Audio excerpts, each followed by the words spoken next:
Assalamualaikum warahmatullahi wabarakatuh.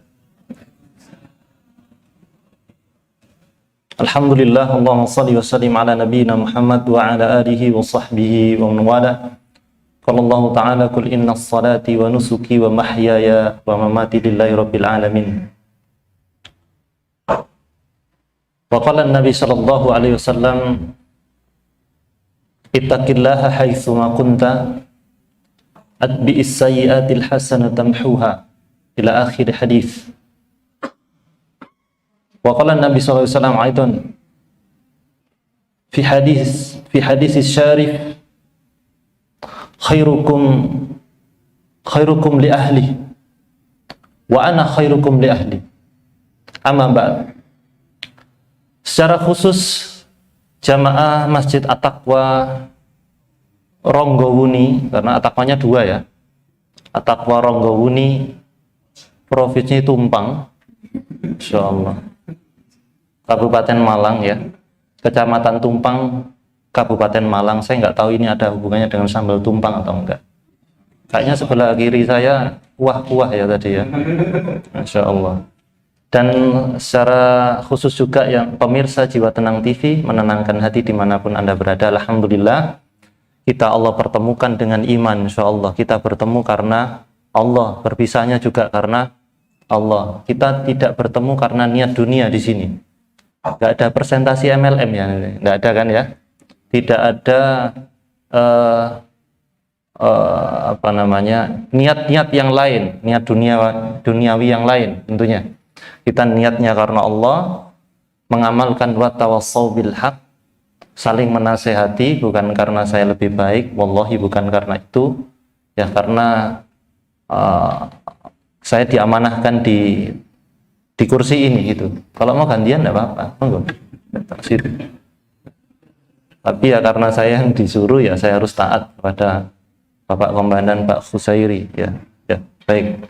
Tema kali ini mungkin jarang dibahas dan ternyata ini ada hubungannya dengan rumah tangga, yaitu tentang sihir. Tentang sihir. Kalau bagi Bapak Ibu yang sudah lama berpengalaman di dalam kehidupan, sihir itu mungkin jadi perkara yang sering didengar ya. Sihir ya hubungannya dengan pelet, dengan ada sihir tafrik namanya, sihir memisahkan. Ada sihir mahabbah, itu sihir pelet. Entah medianya terserah, lintrik boleh, bubulnya kan macam-macam. Pakai mendol itu bisa sebagai bubul. Pokoknya diniatkan untuk ada mendol Bu. Tapi mendol syar'i insyaallah yang di sini ya. Mendol syar'i. Baik, itu sihir ya. Mungkin kalau teman-teman di sini, saudara-saudariku yang masih muda, yang dibayangannya sihir itu beda Bu dengan panjenengan Bapak Ibu. Sihir itu ingat siapa? Harry Potter. Ya. Kalau British English Harry Potter. Nah, baik. Kita akan berbicara bahwa sihir ini kan ada dua kata kunci di dalam tema ini. Sihir, jika sihir dia nimbrung di dalam rumah tangga. Ya, gitu. Berarti ada dua kata kunci yang kita bahas, sihir, kemudian rumah tangga. Dan biasanya di rumah tangga itu apa saja variabelnya yang nimbrung sihir di situ, sehingga mempengaruhi keharmonisan rumah tangga. Nah, kita harus tahu sihir itu dari mana sebenarnya. Sihir di setiap negara pasti ada. Di setiap daerah bahkan pasti ada. Ya, bahasanya macam-macam. Ada yang mengatakan dukun santet, apalah itu. Nah, namun kita lihat sihir itu dari mana? Kita kembali ke Al-Quran dan As-Sunnah. Yaitu di dalam surat Al-Baqarah ayat 102, sebagian kita hafal surat ini. Allah berfirman, "Wattabi'u ma tatlus syayatin ala mulki Sulaiman." Yaitu Allah berbicara di sini, yaitu tentang mereka yang mengikuti apa yang dibaca oleh setan-setan. Setan itu baca, yatlu, bukan, ini bukan qiraah ya, tilawah, yatlu, membacakan. Berarti di sini sihir itu ada mantra yang dibaca. Ya. Siapa yang baca? Setan. Loh, orang kok dukun? Berarti dia bermitra dengan setan. Ya, ada akad lah, entah itu franchise apa nggak tahu. Pokoknya akad dengan setan. Manusia akad dengan setan pasti jadi sihir. Pasti ada mantra. Mantra ini apakah harus coro Jawa terus ya bapak-bapak ibu? Apakah harus bahasa Jawa, bahasa Sunda? Nggak harus, Arab juga bisa kok. Ar-Rahman Ar-Rahim itu ternyata juga kalau diniatkan pelet bisa. Kami pernah mendampingi salah satu, ya dipanggil ustadz lah di Pasuruan sana, ya kerabat. Kemudian kami dampingi ruqyah. Itu beliau ngaku Ar-Rahman Ar-Rahim ini pernah saya buat melet. Padahal itu Asmaul Husna. Sehingga jangan sampai tergiur jika, karena sekarang kan sama dukun tidak pati percaya. Tapi kalau dukun sudah pakai jubah, itu luar biasa. Itu tulisan Arab itu. Iya, coba panjenengan pernah nggak buka buntelan yang tulisan Arab? Tulisannya apa tahu? Itu rata-rata itu di sana. Saya husnudonnya mungkin ini dulu mantan guru TPG ya, dukun. Itu anak tulisannya bak ro. Oh, latihan tajwid, dilempit didol jadi cuan. Itu aja motivasinya golek duit. Ya. Nah, pasti ada sesuatu yang dibaca. Entah itu dia lafaznya Arab atau apapun. Bisa jadi mengucapkan ayat kursi. Kami itu pernah meruqyah seseorang yang taubat dari ilmu kebal. Ya. Kemudian jinnya reaksi begitu, malah ngajak kami gitu. Saman pengen sakti ya, yo apa caranya gitu saya bilang. Yo apa caranya? Baca ayat kursi. Loh, ayat kursi bisa dibuat sakti-saktian kebal baca. Tergantung niat. Makanya jangan tergiur. Itu duduk dukun loh, Ustaz. Nahwu sorofnya bagus misalkan, bisa baca kitab. Loh, orang kafir pun yang baca kitab juga banyak. Orang orientalis itu bahkan yang hafal Al-Quran banyak. Panjenengan tahu ada sebuah karya namanya Al-Mu'jam Al-Mufahras Al-Fadil Hadis An-Nabawi. Ini merupakan karya fenomenal di bidang ilmu hadis. Tebalnya luar biasa, berjilid-jilid. Ada yang tergantung penerbit sih. Ada beberapa penerbit itu yang membuat itu 22 jilid. Al-Mu'jam Al-Mufahras Al-Fadil Hadis An-Nabawi. Ini kitab indeks hadis. Digunakan di semua fakultas hadis di seluruh dunia. Dan ulama hadis kontemporer sampai sekarang mengatakan, kami belum pernah menemukan karya yang bisa menandingi ini.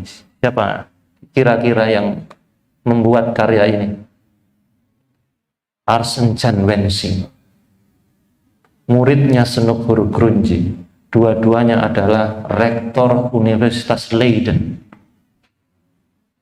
Bahasa Arabnya bagus, profesor bahasa Arab.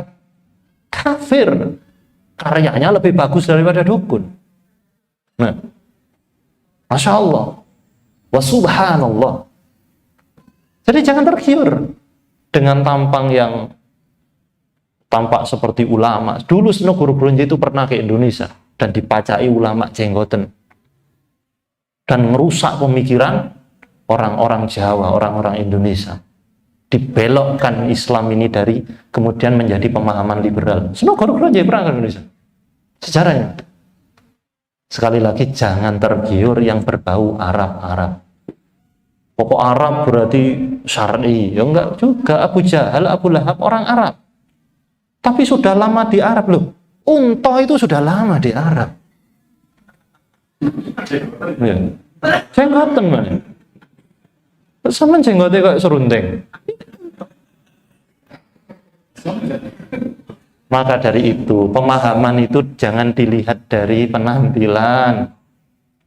Orang-orang yang takfiri itu, orang-orang yang suka mengkafirkan itu penampilannya syar'i loh. Sholatnya latas. Jangan tanya tentang sholatnya. Karena sholatnya luar biasa, tilawahnya luar biasa. Murojaah hafalannya luar biasa. Kalau kita kan WA. ahlul Facebook wal jamaah. Mereka gini, makanya jangan mudah tergiur dengan yang berbau-bau, oh ini kok Arabi berarti Islam. Enggak gitu. Dukun tetap dukun. Walaupun ulama beda pendapat mengenai hizib, mengenai raja beda pendapat. Itunya beda pendapat. Tapi mentalnya dukun tetap dukun. Nanti kelihatan. Tapi saya tidak sedang presentasi apa bedanya dukun dengan praktisi pengobatan yang syar'i, mungkin kapan-kapan. Ya. Dan dikatakan di sini ya, di dalam ayat ini wa ma kafaru Sulaiman walakin asyayatin kafaru. Sulaiman itu kan Nabi Sulaiman alaihi salatu wasallam dituduh tukang sihir. Beliau dituduh tukang sihir. Kemudian dipantau oleh Allah Subhanahu wa taala. Sulaiman enggak kafir. Alaihi salatu wassalam. Ya. Setan yang kafir. Kemudian dikatakan yu'allimunan nasa sihr. Setan itu yang ngajari manusia sihir. Berarti gurunya siapa kalau sihir? Setan. Udah, situ enggak ada lagi. Gurunya pasti setan. Ada manusia menggunakan sihir dengan media-media ayat. Tetap setan yang ngajar. Lu kok bisa? Al-Quran lu, Ustaz. Lu ada dalil. Di dalam Sahih Al-Bukhari. Abu Hurairah radhiyallahu anhu, beliau pernah ngonangi, nemoni, bahasa Indonesia apa ya? Saya mikir ini. Ngonangi apa? Pengonangan.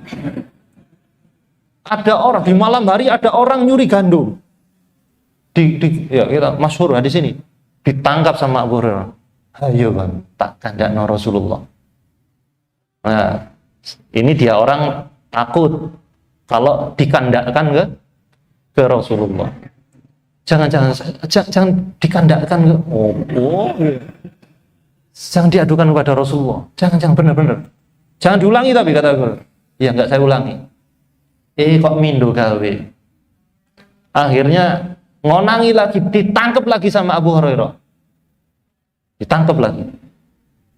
Loh, sampean mana ya? Ngono jarine Abu. Sekali ini tanpa ampun saya bawa engkau ke Rasulullah. Enggak, sumprit ini terakhir deh. Tenan loh ya. Iya. Oh iya. Ya wis. Lah kok ping telu sih. Ditangkap lagi sekali ini enggak ada ampun. Enggak ada ampun, tak bawa ke Rasulullah kamu. Untuk melepaskan diri. Ya, bagaimana cara melepaskan dirinya? Padahal itu sebenarnya siapa dia nanti Rasulullah akan merangkan. Sudah, ini betul-betul terakhir. Lepaskan aku akan ajari engkau sesuatu yang jika engkau baca ini setan tidak akan bisa mengganggumu. Wah, Masya Allah ini. Ini cara melepaskan diri gitu. Biasanya orang yang mau melepaskan diri dari kejahatan, image-nya agar buruk, dari buruk menjadi baik, itu dipoles-poles syar'i. Ke persidangan, awalnya nggak kudungan, jadi kudungan. Awalnya mek kudungan jadi cadaran. Itu ke sidang gitu. Kalau yang awalnya cadaran ke sidang mungkin diblongsong koyok nongko, ambek gelangsi. Biasanya alasan-alasan syar'i, motif-motif yang itu agar tampak syar'i, sehingga dilepaskan. Tersentuh hatinya Abu Hurairah radhiyallahu anhu. Apa itu? Kemudian diajari baca ayat kursi. Nah, siapa yang ngajari? Orang yang mencuri gandum itu. Percaya, oke. Ladu poin deh. Kemudian mengadu kepada Rasulullah. Ya Rasulullah, berceritalah, tadi ada orang yang nyuri gandum begini. Tahukah engkau siapa? Kata Rasulullah. Itu setan. Loh, setan itu ngajari ayat kursi. Tapi bukan berarti belajar aku setan, bukan begitu. Ini pelajaran, yaitu boleh mengambil kebaikan dari orang lain, bahkan orang yang kita benci. Tapi baik. Tapi berguru kepada orang yang nggak baik, berguru kepada orang fasik nggak boleh. Mau berguru walaupun pinter, tapi fasik, pelaku dosa besar, jangan berguru kepada dia. Mengambil kebaikan boleh. Bahkan mengambil kebaikan dari orang kafir boleh nggak? Boleh. Tapi belajar ilmu agama ke orang kafir? boleh. Barakallahu fikum. Nah, yang ngajari manusia sihir, para dukun itu adalah syaitan, sebagaimana terangkan dalam ayat ini. Saya ulangi, yu'allimunan nasa as-sihra. Yang ngajari sihir adalah setan. Itu kaidah pertama. Tetap saja sihir itu dari setan. Berarti kalau yang ngajari setan, syaratnya sesuai dengan gurunya. Itu. Nah, tahukah bahwa Rasulullah juga pernah terkena sihir? Masa Rasulullah kena sihir? Lah terus kenapa? Sihir itu yang kemudian terkena kepada Kanjeng Nabi Muhammad SAW itu tidak mengurangi kemuliaan beliau, sama sekali enggak. Karena orang kena sihir kena kayak orang sakit. Lalu orang kena sihir terus jadi tidak mulia, berarti orang yang denggulnya cekot-cekot asam aurat ya nggak mulia jadinya. Dan nggak gitu. Menghadapi ujian orang beriman nggak gitu.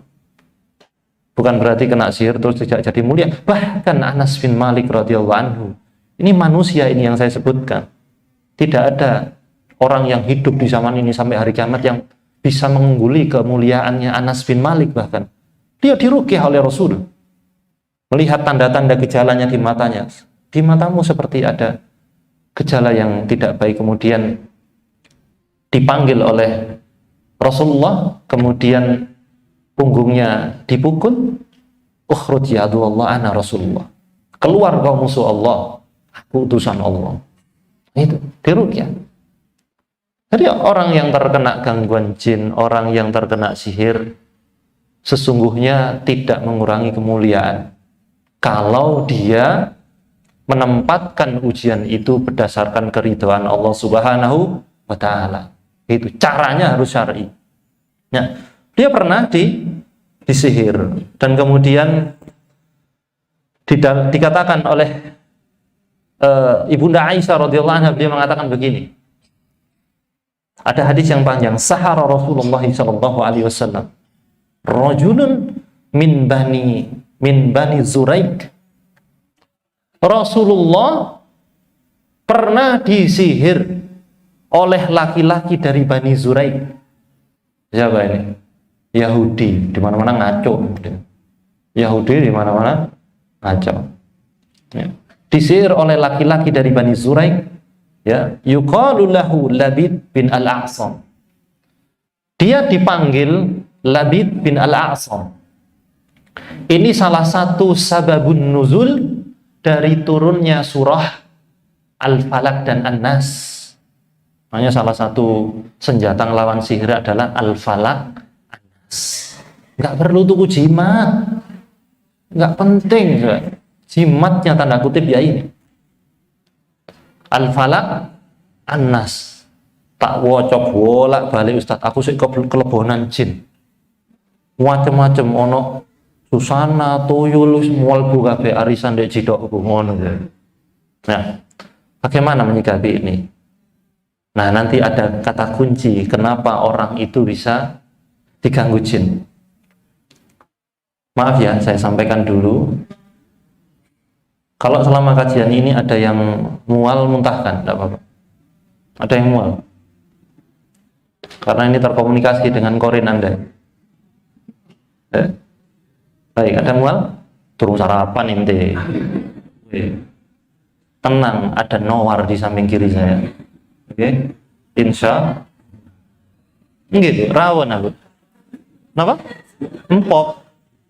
Ya, tidak apa-apa. Yuqalu lahu Labid bin Al-A'sam hatta kana Rasulullah SAW yukhayyalu ilaih. Ini loh gejala orang kena sihir, ini perhatikan. Jadi nggak boleh mengatakan, oh sihir koyo iki. Lo dari mana? Sik tak delok sihir. Apa? Irungnya kembut-kembut gitu. Lo nggak gitu, ini ada ilmunya. Ini kan penyakit, berarti harus ada cara mendiagnosis. Cara mendiagnosis itu ada gejala. Disinilah untuk mengetahui orang kena gangguan jin atau sihir tidak dilihat dengan mata, tapi dengan gejala. kecuali Nabi Shallallahu Alaihi Wasallam dan para ulama orang soleh yang dapat karomah, bisa melihat, tapi nggak bisa diulangi. Itu cirinya. Tidak dipelajari untuk bisa melihat. Kalau orang sudah cara ruqyahnya, makanya di sini dikatakan yukhayyalu ilaihi. Nabi itu yukhayyal, berkhayal. Gejalanya orang kena sihir itu berkhayal. Kalau sihir mahabbah, ini mai sudang is panjang ya. Kalau orang kena sihir, misalkan sihir mahabbah, itu pasti terbayang-bayang, Pak. Sering ngelamun, senengane. Pak sopo ya? Oh ngelamun enggak apa ya? Terus berkhayal marah-marah guyu dhewe. Nah, ini kena sihir rata-rata ini. Rata-rata kena sihir. Lek sihir mahabbah biasanya ngelamun gini terus mikir bayangno. Kalau sihir mahabbah berarti kan sihir pelet, sihir percintaan. Tiba-tiba eling DE bayangno mendaya kurang ambek DE.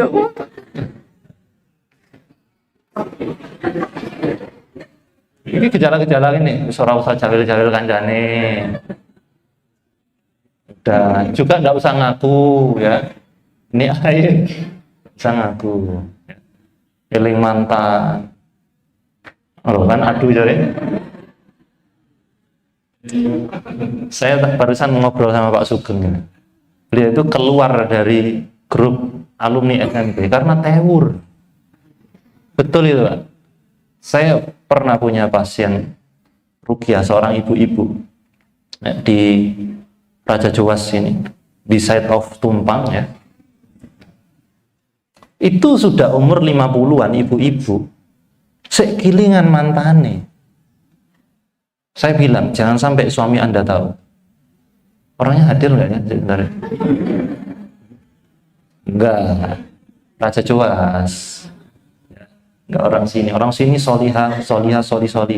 Calon penghuni surga Firdaus ini, Masya Allah. Ya. Masya Allah. Dan sepertinya hutangnya akan lunas pekan ini. Oke. Ya, beliau keinginan mantannya. Diruqyah muntah. Mana yukhayyal? Berkhayal, itu sihir mahabbah. Giling-gilingan terus. Mangan eling DE, nyeduk rawon koyok DE, sembarang itu. Ndek jeding kilingan DE, sampai didorong kok suwe menengolah lagi khusuk-khusuknya, sabun diolah walik itu. Sembarang eling DE, mau tidur ingat dia, tidur mimpi dia, bangun tidur teringat dia. Sampai-sampai orang yang di rumahnya sama nih laopong lindur ngambungi guling barang. Itu tanda kena sihir, dia berkhayal. Ya, yukhayyalu ilaihi. Sebagaimana dalam hadis ini dikatakan. Sekali lagi ini tidak mengurangi kemuliaannya Rasulullah SAW. Sebagaimana beliau ditidurkan sehingga sholat subuhnya matahari meninggi, Kerinan itu sunnah loh. Kalau satu kali seumur hidup, kalau lebih dari ya bid'ah. Ya enggak, ini untuk menunjukkan bahwa Allah itu rahmatnya luas, sehingga Allah tahu bahwa umat Kanjeng Nabi itu bangkongan. Jadi sehingga kemudian ada syariat mengkodok sholat subuh. Sama kayak gitulah Allah dengan kehendaknya. Muhammad, engkau kena sihir. Itu kan atas kehendak Allah. Tapi yang paling penting bagaimana kejadian ini. Ya, hadisnya panjang tapi tidak seruat alurnya ikatan cinta. Ya. Yukhayyalu ilaihi annahu kana yaf'alu syai' wa ma fa'ala. Seolah-olah beliau itu melakukan sesuatu. Jadi kata Ibu Aisyah, kayak melakukan apa begitu. Berarti ada dua gejala lagi orang kena sihir itu. Ya, yang satu berkhayal, yang satu melakukan sesuatu, ya, seolah-olah melakukan kana yaf'alu syai'a wa ma fa'ala. Tapi sebenarnya dia nggak melakukan apa-apa. Seolah-olah dia melakukan sesuatu. Saya pernah menjumpai orang kena sihir mahabbah itu, cagak teleponnya diambil, ya. Cagak telepon, sampai disebut-sebut. Saya khawatir ya, ini ada yang sama namanya ya. Pokok inisialnya Y ya. Kudungnya biru. Jadi dia jatuh cinta kepada seseorang, dia terkena sihir, dan kemudian dia menciumi cagak listrik ya. Itu. Dan sambil dipanggil gitu, sambil dipanggil, ambil mau cucu, wah, kok nggak kena kabel jari gue. Ya. Hatta idza kana dzata yawm aw dzata lail fa huwa indi. Pada suatu hari, berarti ini efeknya berhari-hari, lebih dari satu hari. Pada suatu hari datanglah seseorang, ya, datanglah seseorang. Kemudian seseorang itu di sampingku, walakinnahu da'a wa da'a. Ini amalannya orang kena sihir, berdoa. Sampai ekspresi bahasanya begini, walakinnahu da'a wa da'a. Akan tapi Rasulullah terus berdoa dan berdoa. Wong kena sihir kok tambah enggak ndonga, kena sihir kok malah ninggalkan sholat, kena sihir kok menjauhi majelis zikir, majelis ilmu, tambah enggak sembuh, kok malah ke dukun ya. Dukunnya salah, ya dukun pijet sangkal putung ya salah. Nah itu iya, aku ambil curhat nih, bodoh banget. Barakallahu fikum. Wa huwa indi walakinahu da'a wa da'a thumma qala ya Aisyah, asy'arti anna Allah aftani fima istaitu. Jadi kemudian beliau mengatakan kepada Ibunda Aisyah mengenai apa yang dirasakan oleh Ibunda Aisyah radhiyallahu anha. Ini saya singkat-singkat ya, saya singkat-singkat. Kemudian atani rajulani faqa'adahuma inda ra'si wal akhar inda rijlai. Nah, ada dua orang yang mendatangiku, kata Rasul. Yang satu berada di dekat kepalaku, yang satu dekat di kakiku. Ya. Kemudian dikatakan faqala ahaduma li sahibihi. Kemudian waja'ur rajul faqala madbub qala man tabbahu qala Labid bin Al-A'sam. Sambil ngobrol, kenapa orang ini, maksudnya Rasulullah ini kena sihir ini, siapa yang nyihir? Labid bin Al-A'sam. Loh kok tahu? Berarti ini bukan manusia biasa, dan bahkan bukan manusia, ini maksudnya ada malaikat. Malaikat sebagaimana di dalam hadis yang membicarakan tentang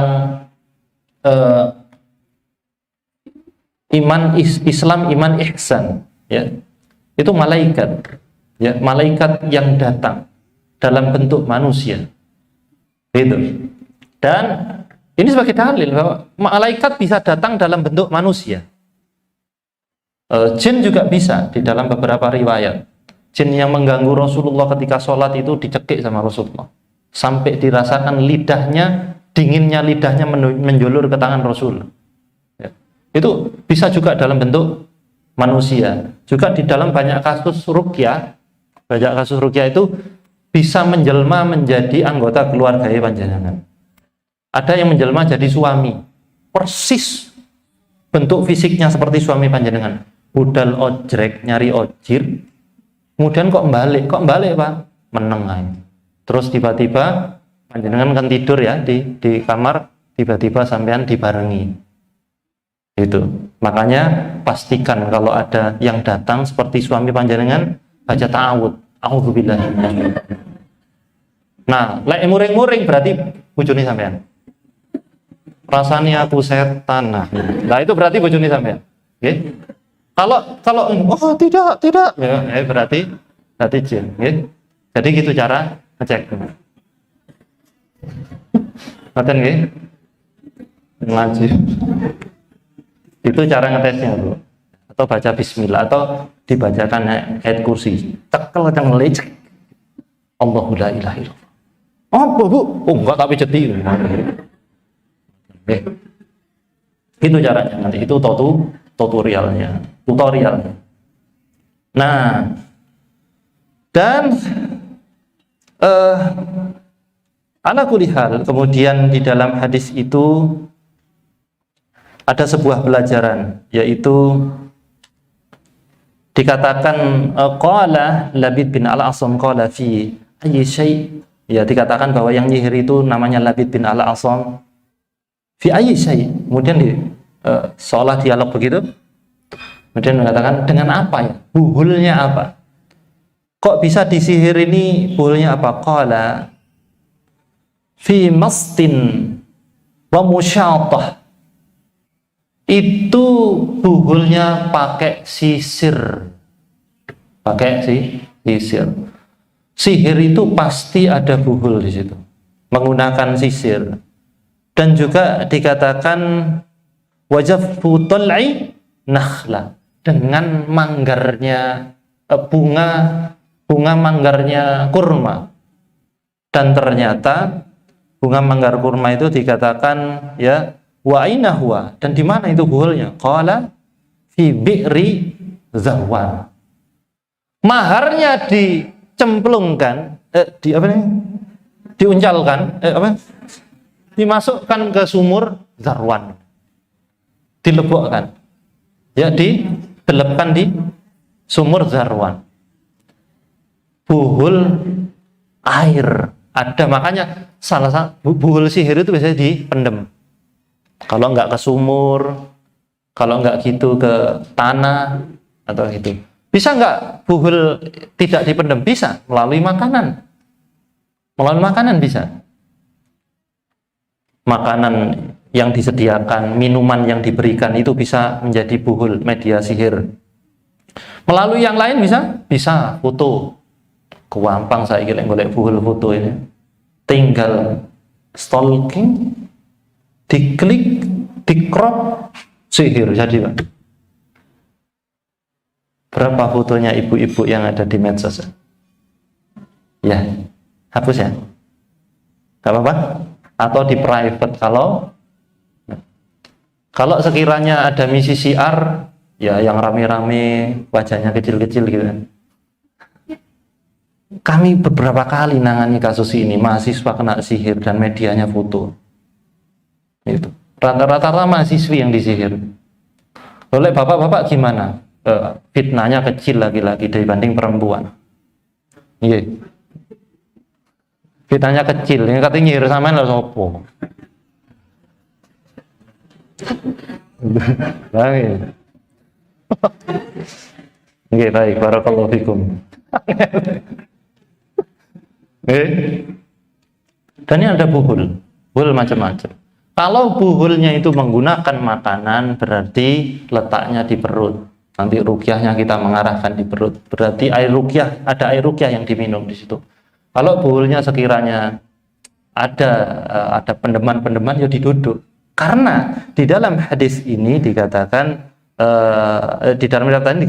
au ru'usan nakhla. Ada kepalanya, bentuk kepalanya manggarnya kurma itu yang digunakan. Dan maka dari itu dikatakan, ya Rasulullah, afalastakhrajtaha, ya Rasulullah, bagaimana ini? Apakah engkau tidak mengeluarkannya? Makanya kata Rasulullah, dicari ini buhulnya di sumur Zarwan, sampai dikatakan oleh Rasulullah, sampai air sumur itu merah seperti bunga pacar, katanya, merah sampai seperti inai. Nah itu, ini luar biasa dahsyatnya. Tapi Rasulullah sembuh. Siapa yang meruqyah? Malaikat Jibril alaihissalam. Ini dalil bahwa ketika sihir ini karena gangguan jin atau disihir dukun, ya ruqyah obatnya. Jangan dilawan dengan dukun kuat-kuatan, lemah. Dukun dengan dukun itu sama-sama lemah. Karena Allah berfirman, inna kaida syaitani kana dha'ifa. Tipu daya setan itu lemah. Lemah mereka, maka kita tidak perlu takut. Apalagi kalau sampai sihir bisa mengganggu rumah tangga. Sihir mengganggu rumah tangga itu setidaknya ada dua, sihir mahabbah atau sihir tafrik. Sihir memisahkan supaya orang itu pegatan. Makanya banyak gejala ketika orang terkena sihir tafrik, tiba-tiba melihat pasangannya itu jijik, melukok misalnya. Makanya coba ditabayuni kalau istri panjenengan kok masuk angin ya. Ya itu ada beberapa kemungkinan. Yang pertama ngetem. Yang penting kan ada bojonya lah. Yang kedua bisa jadi kena masuk angin betul ya. Kekebalan tubuhnya menipis, dompet menipis dan lain-lain. Kemudian bisa jadi perkara yang lain ya. Karena melukok itu belum tentu nggak suka. Gitu ya. Kok melukok? Ya yang melukok nanti makan mawar insyaallah kembung hilang. Gitu. Nah begitu. Jadi di Ruqyah ada sihir tafrik yang gejalanya begitu berkhayal. Melihat suaminya ini seperti jelek begitu. Ada gejala yang kemudian dikatakan oleh orang yang terkena sihir tafrik itu, suaminya dia bilang, saya melihat istri saya itu kayak banci, kayak bencong. Wallahi ini terjadi. Bagaimana terapinya? Di Ruqyah. Di Ruqyah, dan salah satu proses Ruqyah itu kami menyuruh suami dan istri itu pelukan. Itu dipeluk itu bisa muntah, Pak. Itu baca bismillah, kemudian meluk, dipeluk gini. Terus kami anjurkan, ayo Bu minta maaf ke Bapak. Sepurane Pak niki njaluk sepuro secara umum napa detail Pak Ustaz? Secara umum main kok lek ngaku kabeh kok sampean ketemuan gitu. Kok lek sitok-sitok ketemuan, sepurane Pak, ndek saya sama ono duit tekes Pak. Pas nyelampir dong ini opo iki biru-biru tak cukup. Ngono. Jangan udah secara umum aja ya. Secara umum. Ya. Nah, itu salah satu solusi ya. Yaitu dengan, dan bisa jadi ini salah satu solusi ini adalah solusi paling dahsyat, yaitu ruqyah syariah.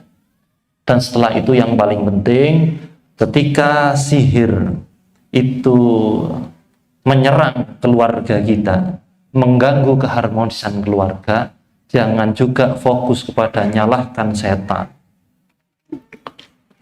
Nggak perlu disalahkan, orang sudah salah kok disalahkan. Ya sudah, tetap salah orang setan. Nggak usah juga jinnya diajak dialog. Siapa yang nyuruh kamu? Jangan dipaksa, pasti dia akan nyebut sahabatnya sampean. Setan itu jin itu pembohong. Nggak perlu diajak dialog kecuali mendakwai jin. Kalau sampai reaksi ya, keluar gitu. Tapi nggak ajak dialog.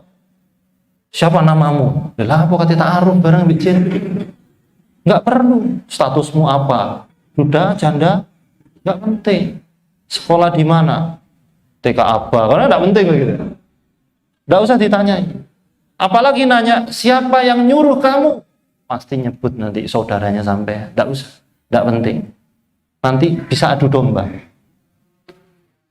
Jadi itu sering kadang-kadang nuduh. Enggak usah, bukan saya, demi Allah, sampai begitu. Loh, saya ini juga difitnah sama jin. Saya sama istri saya itu ngeruqyah. Kemudian yang kami ruqyah pasangan suami istri. Jinnya itu ambisi istrinya gini. Ustaz iku lo seneng awakmu. Allahu Akbar. Itu saksinya itu. Mereka gitu, suka bohong, nggak usah tanyai. Apalagi ada pertanyaan tambahan. Nomornya biro sing metu ya. Orang-orang itu kalau ada orang kesurupan mesti ini takon togel, subhanallah. Apalagi takon jodoh, nggak usah takon jodoh. Jodoh nanti akan datang insya Allah. Yang belum nikah. Lama Ustaz, sabar. Bisa jadi belum lahir. Bisa jadi jodoh Anda masih TK. Bisa jadi. Sabar aja. Nah, jamaah barakallahu fikum. mengenai hal ini, maka ketika apapun yang menimpa di dalam rumah tangga ataupun diri sendiri, berarti kita fokus sekarang itu adalah taubat. Karena kan kaidahnya gini, katanya Umar bin Abdul Aziz, ma nazalal bala illa bidzanni. Tidaklah ujian bala itu turun kecuali karena dosa. Ada ujian di rumah tangga kita, berarti ada dosa. Wala rufi'ah illa bitaubah. Tidaklah bala itu diangkat kecuali dengan taubat. Kok nggak mari-mari masalah di rumah tangga? Berarti kurang taubat. Wis Ustaz, aku sedino ping 2000 taubat. Berarti perlu lebih banyak lagi karena dosa kita terlalu banyak. Kufur nikmat kita kepada Allah terlalu banyak. Fokus menyalahkan diri sendiri. Makanya mekanisme ruqyah yang tidak mendakwai orang yang terkena gangguan jin, tapi pokoknya jinnya metu begitu aja. Ini seperti nyeri karena gigi berlubang, lubangnya gawede, dikai anti nyeri. Nyerinya hilang berapa jam? Kembali lagi, solusinya adalah cabut. Itu solusi agar tidak sakit gigi. Tak sakit gigi, ganti sakit gusi. Yang penting kan ujiannya ganti bisa. Gitu loh. Karena ujian itu kan harus cepat selesai karena akan ada ujian baru. Karena semakin ujian ini selesai, maka Allah akan membuat ujian yang lebih besar pahalanya. Karena sakit gusi lebih nyeri daripada sakit gigi. Kan gitu. Oh, sakit hati ya. Enggak usah curhat itu ambil berbes mili gitu. Sama barakallahu fikum. Fokus taubat. Makanya ada orang yang pernah diruqyah oleh Imam Ahmad bin Hanbal rahimahullah ta'ala. Ini salah satu gurunya Imam Bukhari, penghafal 1 juta hadis.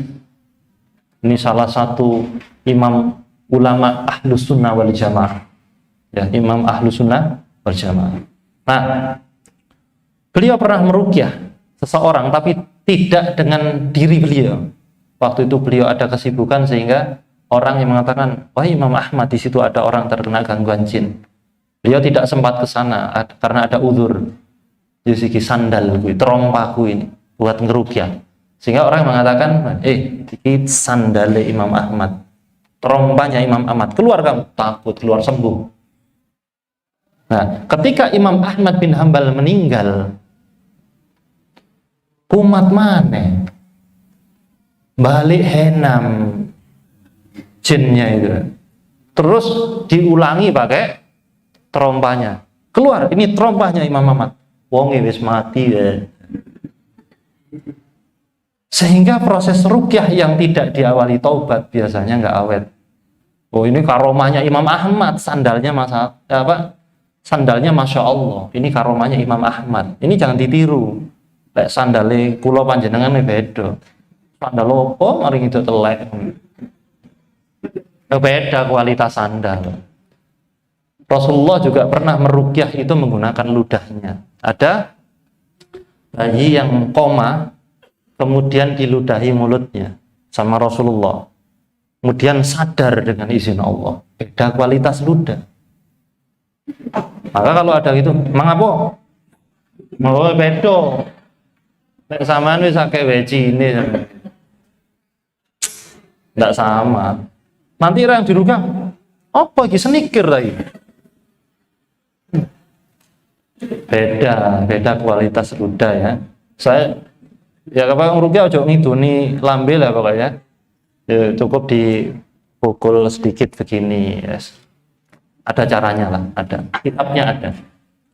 Saya ngajar kitab Wiqayatul Insan Minal Jinni Wasyaitan. Itu kitab itu membedah alam gaib berdasarkan Al-Quran dan As-Sunnah, kemudian berdasarkan qaul para sahabat, para salaf. Dan karena ini masalah gaib, tidak boleh kita pakai metodologi buatan, tidak boleh. Ya. Nah, di sana dibedah bagaimana Nabi meruqyah, bagaimana Nabi memberikan solusi-solusi terhadap orang yang terkena sihir. Bahkan beliau juga Ini sunnah fi'liyah Nabi SAW, yaitu seseorang yang beliau adalah seorang yang Allah uji dengan sihir dan sembuh dengan izin Allah dengan ruqyah. Itu. Wallahu a'lam bishawab. Saya ingin banyak tanya jawab, monggo. Jika ada yang tanyakan. Ada di viewers yang bertanya, penonton, nggih, monggo. Wa fiik barakallah. Saya meminta tolong untuk memberikan nasihat untuk para suami yang sering sekali marah sama istri dan anak-anaknya, tapi selalu baik. Pertanyaannya, apa itu termasuk sifat munafik? Ya, setelah yang satu ini ya.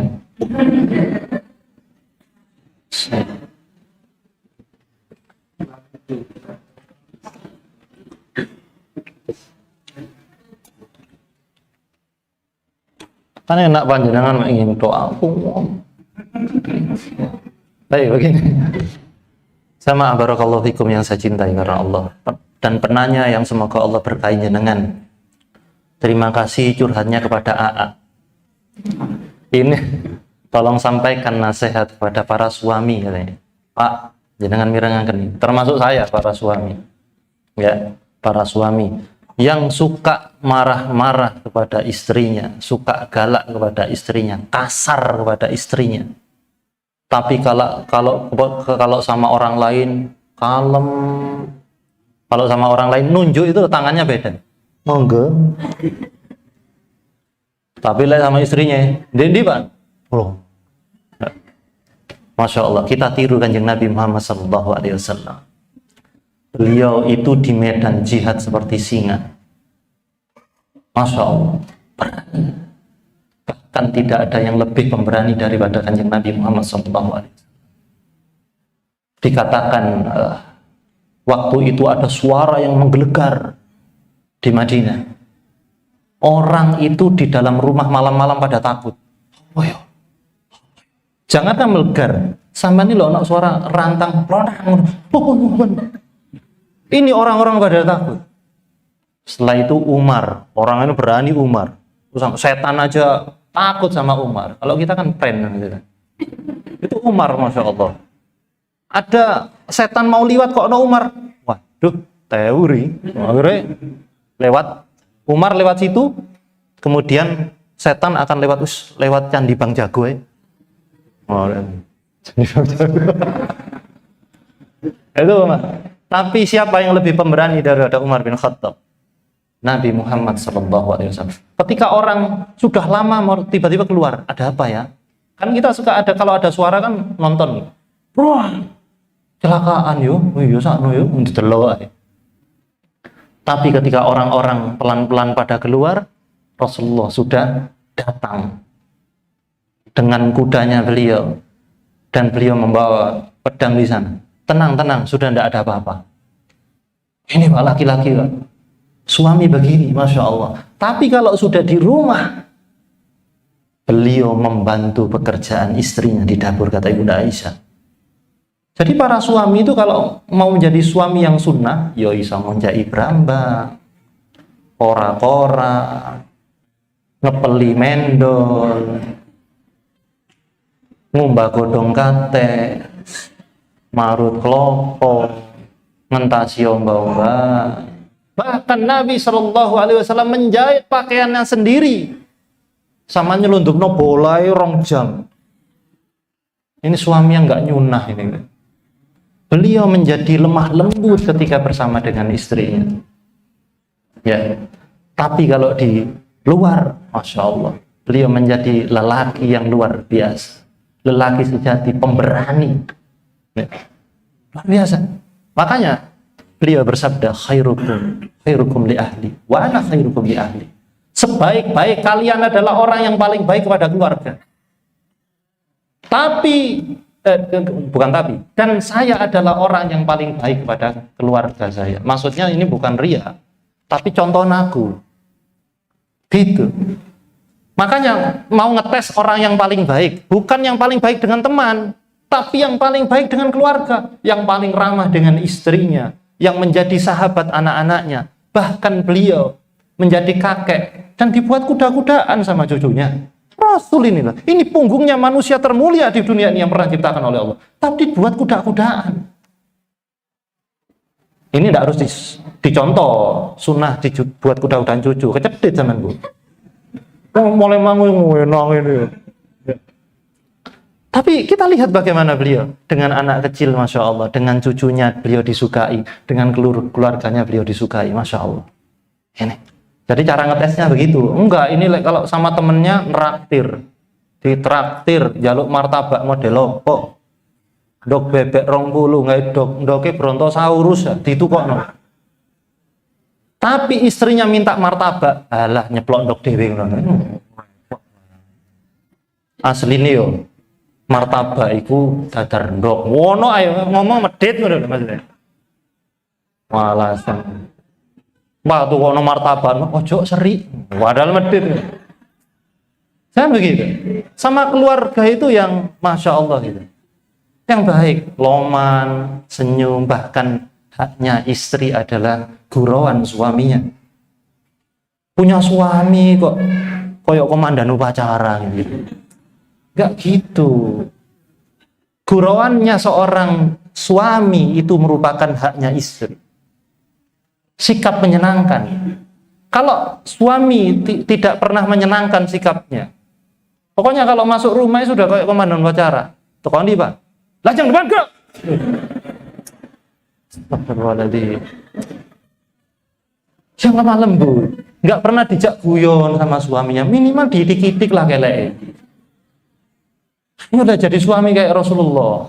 Beliau bahkan pernah lomba lari sama istrinya, sama Ibunda Aisyah, lomba lari. Ayo, makanya nanti pulang ke rumah. Ini pulang dari sini, Pak, sepeda motornya tinggal gini, Pak. Melayu, Pak. Sunnah ini, Pak. Itu. Yang kok urusan buri kalau di tengah jalan kok seyek nggak tahu urusan buri. Ayolah yang jadi suami yang asik begitu loh. Ngajak lomba lari ya, beliau menang. Beliau kalah di perlombaan pertama ini Sahih Al-Bukhari, masyhur ini. Beliau kalah. Kemudian lomba mana? Ayo lomba lagi. Siapa yang menang? Rasulullah.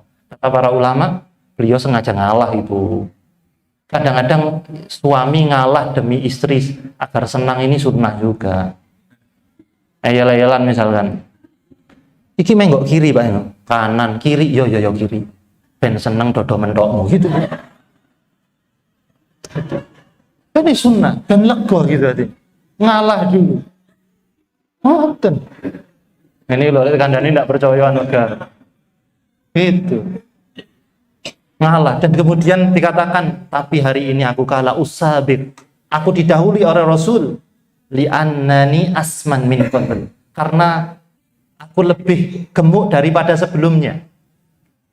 Jadi ibu-ibu kok ndak umel lagi nggak afdol ya. Kan Ibunda Aisyah saja umel. Tapi bukan berarti ini sebagai dalil oleh Ibu Wing dulu. Karena Ibunda Aisyah suka puasa. Oke, jadi yang asik. Ayo sekali-sekali gimana lah caranya gitu. Agar jadi suami yang sesekali guyon kalau ndak bisa guyon. Sering gitu guyoni istri ngambek begitu. Sudah diguyoni aja. Gampang cara guyoninya itu. Gampang. Aku iso sulapan Dek. Ya Allah. Iki lho delok niki. Lah, seneng ngono. Kan tak seneng gitu. Iya tenan ini. Loh dikandani gitu. Jari ini Mbak Putri sepakan macet Mbak nih kono. Yanda kalau guyonnya sampean dengan Bagong beda, mungkin telet-teletan remason itu bisa jadi guyon. Enggak apa-apa nggih. Baik, jadi suami yang asik. Barakallahu fikum. Ada lagi? Ada dua.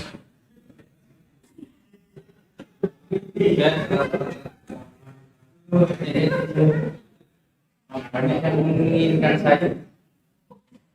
Apakah saya boleh cari tapi masih manusia? Beriman. Baik, barakallahu fikum. Saya adalah seorang lelaki. Itu ya, lelaki ini ya. Saya adalah seorang lelaki. Saya harap ini yang penanya bukan Bang Samson ya. Saya adalah seorang lelaki. Saya banyak banyak wanita tertarik kepada, ya, banyak yang ngejar itu. Cok PDC, jangan-jangan yang ngejar debt collector itu. Baik, banyak yang menginginkan dia itu ya. Saya memilih, ini saking bingungnya berarti saking wakai stok ya, Masya Allah. Saya bingung, cantik malas ibadah, apakah wajahnya tidak terlalu menarik tapi malas ibadah? Jangan paksa saya milih itu. Milih itu yang ideal. Tidak adakah pilihan ketiga? Begini jamaah barakallahu fikum. Jadi wanita itu dinikahi karena karena 4 hal.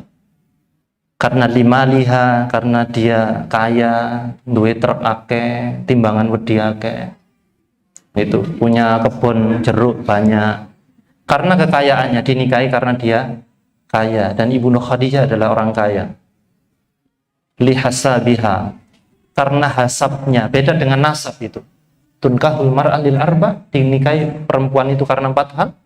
Bisa jadi karena hartanya, bisa jadi karena hasabnya. Kalau nasab garis keturunan, tapi hasab itu prestasi apa di dalam keluarga itu.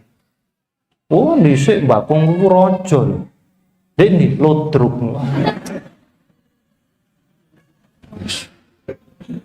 Ada. Pokoknya ada dhisik. Saman tahu siapa yang dirikan Candi Jagoin? Tahu? Pak Tukang lah.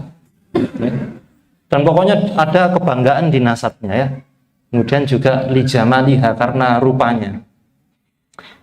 Termasuk juga, tapi kata Nabi, fadfar bidzatiddin, pilihlah karena agamanya. Taribat yadak, maka engkau akan beruntung. Wayu tok glowing koyok tekel. Terus tipenya tipe tol, jadi sepeda motor nggak boleh mlebu. Oh, libom didelok sih, wah tayang libomnya nggak masuk. Jadi orang-orang yang gitu, dan cantik tok, tapi kemudian tidak ibadah, jak-jakan pengajiannya angel, jak-jakan sholatnya angel, nutup auratnya angel, dek lek ketemu ambek lawan jenis mbok ojo tewantan ngono dek, sama lek dek umah salah nggak daster buat dobel-dobel. Gelungan aja ndak center kadang-kadang itu. Mentiung koyok wite kacang ya. Ayolah Dik, jangan wangel kok kandhane. Coba wong iki tuku lepen yo dek-dekku dhewe jare. Kok wangel kandhane. Tapi ayu milih ndi. Ada orang yang tidak terlalu cantik, tadi ngomong welek ngono kan ndak enak. Orang yang mungkin tidak menarik secara fisik, tapi agamanya bagus. Kayak tadi cantik tok, skincare larang. Krim siangi, krim malam, eye creamnya, serum vitamin, aduh larang. Ndak gelem serum-serum sing murah-murah ndak gelem, larang. Ngentekno duit. Yang satunya ini sedengan wajahnya ya. Ya sedeng elek ya. Karena kalau cantik itu kan ikhtilaf ya. Kalau jelek itu ijma ya, gitu. Tapi rajin ibadah, sholatnya terjaga, kalau diberi amanah uang dia amanah. Mulai dari dulu dibelanjani 1.000 wotoh sampai rongulan, ya Allah. Wotoh. Loh kok enggak dibelanja? Iya kayak pesugihan Mas. Kok amanah terhadap uang? Jujur, enggak pernah condong hatinya kepada yang lain.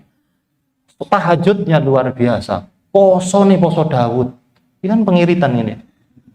Milih mana? Milih yang solihah. Jangan ragu, milih yang solihah. Tapi yang berikutnya, tapi nggak seret, tenang. Islam itu menghargai perasaan. Menghargai perasaan. Makanya di dalam fikih khuluk, fikih gugat cerai itu, dibolehkan gugat cerai karena tidak nyaman dengan fisik. Ya, dengan fisik. Tapi nanti hakim memutuskan ini syar'i atau enggak. Makanya istrinya Sabit bin Qais bin Syamas. Ya, Sabit bin Qais bin Syamas ini tidak diragukan kesolihannya. Beliau muridnya Rasulullah. Beliau adalah lapis pertamanya sahabat Nabi. Bahkan beliau pernah ditugasi Rasulullah sebagai badal khatib. Berarti kan sahabat utama. Karena tidak semua sahabat ulama, kata Ibnul Qayyim. Ini kealimannya nggak usah diragukan, kezuhutannya, konaannya nggak usah diragukan. Tapi kata istrinya Sabit bin Qais, ya Rasulullah, saya takut kufur kepada Islam. Saya tidak meragukan akhlaknya, saya tidak meragukan agamanya, tapi saya takut kufur karena tidak nyaman dengan fisik. Ini tidak mengurangi kemuliaannya Sabit bin Qais radhiyallahu anhu, sama sekali enggak. Ya. Kemudian Rasulullah mengabulkan gugat cerainya, dikabulkan. Hadis ini sahih. Tapi jangan, ini kasus ini begini loh ya, tapi jangan disamakan. Kalau ada ibu-ibu misalnya naudzubillah kan enggak di sinilah, di luar atau ya. Wono waduh kok enggak teko ya. Ini lama-lama bosan kepada suaminya. Didelok-delok ini. Susu kok elek sama Mbak. Nah, apakah ini boleh khulu? Lah ya. Salai ndak duwe, utang akeh, elek man. Untune entek misalnya. Apakah boleh ini khulu? Jangan-jangan orang yang seperti ini kakean delok Mas Al sing didelok Mas Al ganteng.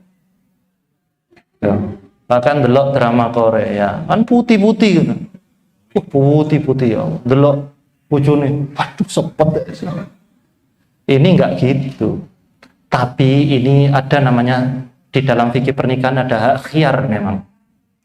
Hak pilih nanti, salah satunya begitu. Berarti Islam juga menghargai perasaan. Sehingga kata penanya, kalau seandainya yang cantik bukan buat ndak srek karena ibadahnya kurang, kemudian yang kurang cantik ibadahnya bagus tapi nggak srek, boleh ditolak semuanya. Begitu. Karena ini ceritanya Mas ini ganteng banget gitu ya, solih dan dikerubuti seperti gulo, tapi nggak diabetes ya, gulo ya. Nah, iya, sehingga ya bisa milih yang menenangkan. Srek ya. Karena ternyata sreknya hati itu tidak ada hubungannya dengan fisik sebenarnya. Srek ini sudah cari yang srek. Buktinya lagi, perempuan itu nggak boleh dipaksa nikah karena iznuha somatuha kata Rasul.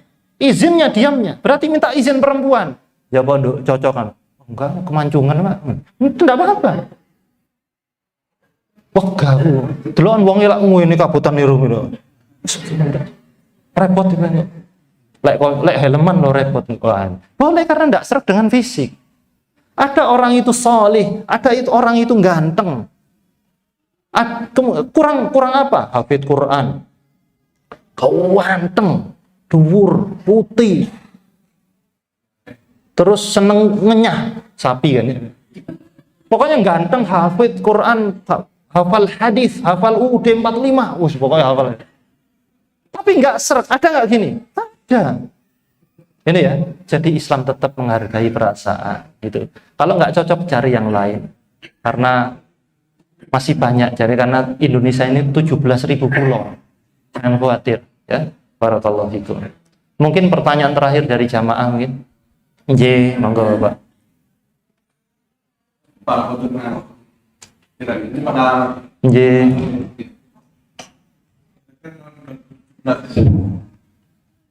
negara itu masalah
yang mungkin kadang-kadang kita itu cuma tidur. Ya. Kita baca-baca tapi orang yang tidak luput dari masa-masa lalu yang tidak menyenangkan sama wanita dan sebagainya. Itu kadang-kadang kita itu sering kemungkinan di hati kita itu masa-masa lalu yang kurang baik. Nah ini bagaimana caranya untuk menghilangkan masa-masa lalu sampai ajaran Ustaz tadi banyak-banyak terus mungkin ada apa khusus barangkali yang memperhatikan. Terima kasih. Assalamualaikum warahmatullahi wabarakatuh. Waalaikumsalam warahmatullahi wabarakatuh. Ini pertanyaan bagus tentang masa lalu. Kita semuanya punya masa lalu. Masa lalu yang jelek di masa lalu kita yang dulu sudah kita tutup. Kalau itu berkenaan dengan aib, nggak usah cerita ke siapa-siapa, karena Allah sudah nutupi aib. Termasuk saya juga banyak aib. Allah tutupi itu. Dan biasanya mekanismenya, kalau aib sudah dibuka oleh Allah berarti itu sering dilakukan. Kita ada aib kok masih bisa melakukan aib itu sendirian tanpa ada orang mengetahui, berarti Allah masih memberikan kesempatan untuk bertaubat. Yang kedua, cara kerjanya syaitan terhadap masa lalu seorang adalah mengingat-ingat terus. Karena salah satu watak syaitan adalah alladzi yuwaswisu fi sudurin nas. Yuwaswis, memberikan was-was, ini penggaweannya setan. Bahkan banyak, makanya ada sujud sahwi itu. Karena lupa. Sujud sahwi itu, kalau seandainya ingat, sudah ingat rokaatnya, yakin dengan rokaatnya, enggak ditambah, enggak dikurangi. Tapi tetap disunnahkan sujud sahwi. Karena kata Nabi dalam hadis itu, targhiman li syaitan. Karena sujud sahwi itu ngejek setan. Kapan mana yang ngejek-ngejek setan kan? Kita sering di prank sama setan. Itu sampai gitu. Membuat orang was-was. Loro apa telu ya? Ini loro telu rokaat ya, bukan istri lo ya. 3. Nah ini kan lupa, ini diberi waspas oleh setan. Lupa. Ruku, ingat utang. Iktidal, ingat mantan. Sujud, ingat, waduh mau goreng durung diwalik. Barang sudah. Ingat semua, ini waswas dari syaitan yang tujuannya agar kita tidak melanjutkan ibadah. Termasuk dalam hadis, yaitu Hamna binti Abi Hubaish, yaitu beliau waktu itu dikatakan mengalami keluar darah, maaf, dari farjinya, kasiratan syadidatan, banyak dan deras, nggak bisa putus. Nah ini kan, ini hukum haid apa istihadah? Kemudian minta nasihat kepada Nabi terang ini. Kata Nabi ini, innama hiya irkun, itu penyakit wahai Hamnah, itu penyakit, maksudnya adalah apa? Istihadah. Radatu minasyaitan, itu karena goncangan dari setan. Loh, apa hubungannya ini? Kok haid, gangguan rahim kok ada hubungannya dengan syaitan? Bukan itunya sebenarnya. Walaupun kata para ulama dalam hadis ini, sihir itu, jin itu juga bisa ganggu rahim. Bisa jadi. Saya pernah punya kasus ini 2. Kemudian yang kedua adalah setan buat was-was. Kalau dibisiki begini kan ini. Itu haid kan berarti harus tarkus sholat, meninggalkan sholat, menunda agar orang nggak sholat, menunda amal. Ini kerjanya setan. Sehingga terlalu ingat masa lalu, sehingga dia tidak bisa. Jadi orang nyetir itu kalau lihat spion tok nabrak kan. Kalau fokusnya ke depan, sesekali lihat spion, ini bagus, ini visioner. Jadi gitu. Maka kemudian kalau sekarang Allah sudah memberikan hidayah kebaikan dengan teman-teman yang soleh tadi juga, ngapunten tahadus binikmah dari Bapak Sugeng, ayahanda saya, dia mengatakan, saya senang dari kumpul-kumpul konco-konco sih tidak jelas, kumpul-kumpul dengan seorang soleh ini menenangkan, kan ngoten kata beliau. Allah telah memberikan hadiah mahal untuk kita, yaitu teman-teman yang salih. Majelis zikir, kita senang haji, senang pengajian. Maka kita takut, Pak. Kita takut Allah kembalikan kita dengan masa lalu kita. Hati kita lemah. Makanya zikirnya Nabi agar istiqomah, Pak. ya muqallibal qulub tsabbit qalbi ala dinik. Nabi sering sekali zikir ini. Wahai zat yang membolak-balikkan hati, tetapkan hati ini di dalam agamamu ya Allah. Ya muqallibal qulub. Kalau kemudian ingat masa lalu, lamun-lamun ini ngudek sambel kok ono raine deh sini. Nah, pertama yang dilakukan gimana kalau ngudek sambel? Ingat wajahnya dia, diwejek kok. Wejek. Gara-gara awakmu iki aku koyo ngene. Itu yang pertama. Kemudian yang kedua, ya muqallibal qulub. Itu satu putaran sambel dapat. Ya muqallibal qulub, sabit qalbi ala dinik. Ya lho kan sesuai kan mumur sambel itu kene ngoten. Betul nggih?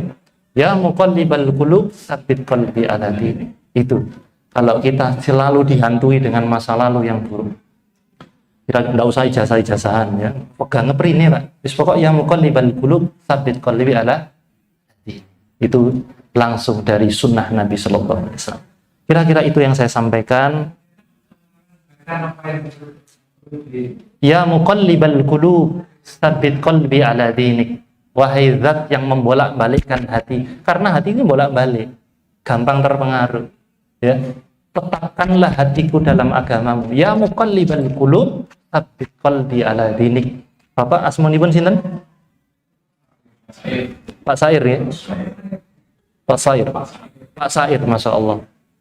Sair apa syair? Apa sahir? Ya, Pak Sair ya, mangke menawi kesupen zikirnya langsung minta diajari Pak Khusairi atau Pak Sugeng nggih. Ngaten. Barakallahu fikum, saya banyak salah, mohon maaf. Semoga Allah senantiasa membimbing kita, tidak meninggalkan kita sekejap mata pun. Kita lemah tanpa bimbingan Allah. Hati ini lemah, mudah terpengaruh. Maka kita pilih perkara-perkara yang baik di dalam kehidupan kita, teman-teman yang baik, karena terpengaruh, gampang terpengaruh. Qalbun itu kan alladzi yuqallib, ya, ini gampang balik. Kalau kita kebanyakan kumpul dengan orang-orang yang tidak baik, maka akan tidak baik. Kenapa orang kok sampai suka ando-andoro? Apakah karena dia kumpul dengan bakul akik? Tidak mungkin. Terpengaruh. Nggak mungkin. Loh, enggak apa-apa. Akik itu seni. Gimana Bapak? Tapi asalkan enggak dimasuki khodam. Ya, kalau ada khodamnya sini saya rugiah nanti. Akik. Keris kan enggak apa-apa, keris itu. Enggak apa-apa. Nggih, ngoten nggih, Komandan Akik.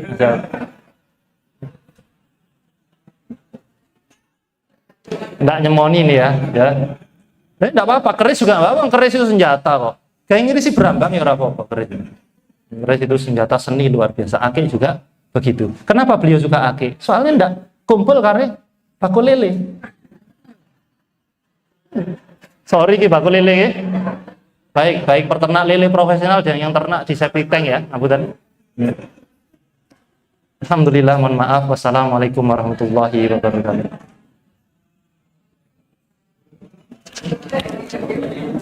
Alhamdulillah, ya, materi yang disampaikan oleh Dr. Sabri tentunya